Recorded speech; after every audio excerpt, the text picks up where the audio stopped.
Hey fellow gamers, welcome to Gaming Basics, your one-stop solution for mastering the essentials. Let's dive in and level up together. In this video, I'm going to show you how to cook almond tofu in Genshin Impact. To do so, you first need to launch a game via the Epic Games launcher, and once you're in-game, search for a replacement fire, like this one right here. Go near it and then press F to interact. So here are all the items you can cook in this fire. So here search for almond tofu, which is right over here. Click on it. So the ingredients required to cook this are 3 milk, 1 sugar, and 1 almond.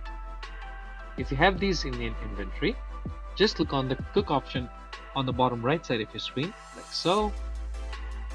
As you can see, there are two options. You can choose to auto cook it or cook it manually.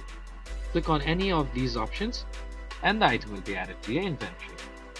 If you found this video helpful, please give us a thumbs up. And if you have any questions for us, please feel free to mention us in the comment section down below. Also, don't forget to hit that subscribe button and ring the notification bell so you never miss out on our latest guides and tutorials. This has been your host Ace.